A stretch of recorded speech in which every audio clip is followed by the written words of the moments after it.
সূরা মুমতাহিনার ৭ নম্বর আয়াতে আল্লাহ বলছেন, আসাল্লাহু আইয়াজআলা বাইনাকুম ওয়া বাইনাল্লাযীনা আদাইতুম মিনহুম মাওয়াদ্দাহ ওয়াল্লাহু কদির আল্লাহু গফুরুর রহিম। দেখুন, যাদের সঙ্গে তোমাদের শত্রুতা রয়েছে তাদের এবং তোমাদের মাঝে সম্ভবত আশা করা যায় হয়তো আল্লাহ তাআলা বন্ধুত্ব সৃষ্টি করে দিবেন। আল্লাহু কদির, আল্লাহ সর্বশক্তিমান, আল্লাহু গফুরুর রহিম, আল্লাহ ক্ষমাশীল এবং পরম দয়ালু। দেখুন, আল্লাহ যিনি সৃষ্টির আসমান এবং জমিন সৃষ্টির 50 বছর আগে সব কিছুর ভাগ্য লিপিবদ্ধ করেছেন, লিখে রেখেছেন, সেই আল্লাহ কোনো কিছুর ক্ষেত্রে কি সম্ভবত হয়তো আশা করা যায় এই জাতীয় শব্দ ব্যবহার করতে পারেন? খটকা কি লাগে না?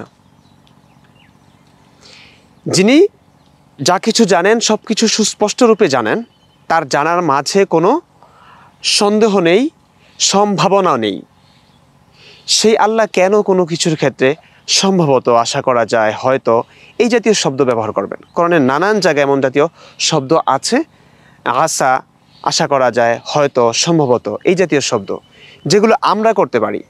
আমরা কোনো কিছুর ক্ষেত্রে এই শব্দগুলো ব্যবহার করতে পারি, কারণ আমরা ভবিষ্যৎ সম্পর্কে সুনির্দিষ্টভাবে সুস্পষ্ট রূপে কিছুই জানি না।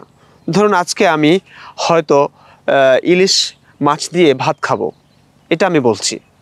আমি হয়তো বলছি কারণ আমি ঠিক জানি না, বাড়িতে যদিও জানি সকালবেলা মা ইলিশ মাছ রান্না করছিলেন, কাটাকুটা করছিলেন, এর মধ্যে অনেক কিছু ঘটে যেতে পারে। দুপুর পর্যন্ত আমি আদৌ খেতে পারবো কিনা, হয়তো বিড়াল নিয়ে যেতে পারে, কিংবা কোনোভাবে মাছ আম্মুর হাত থেকে পড়ে নষ্ট হয়ে যেতে পারে, অনেক কিছু ঘটতে পারে।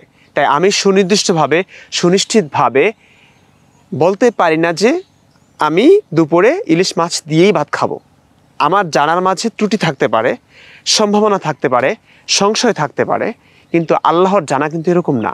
আল্লাহ সব কিছুই জানেন, সব কিছুই শোনেন, সব কিছুই দেখেন, এবং আল্লাহর দেখা, জানা এবং শোনার মাঝে কোনো সন্দেহের কোনো অবকাশই নেই। আল্লাহ যা জানেন সুনিশ্চিতভাবেই জানেন। তাই যদি হয়, আল্লাহ কেন সম্ভবত আশা করা যায় হয়তো এই জাতীয় শব্দগুলো ব্যবহার করবেন? প্রশ্ন রেখে গেলাম, উত্তর আপনি যদি দিতে পারেন দিন। আপনার আমার মাঝে কোনো শত্রুতা আসলেই নেই। আমি শুধু কোরআন বুঝতে চাই এবং যৌক্তিকভাবে বুঝতে চাই কোরআন আসলে আল্লাহর বাণী কিনা। ভালো থাকুন, সুস্থ থাকুন। আল্লাহ হাফেজ।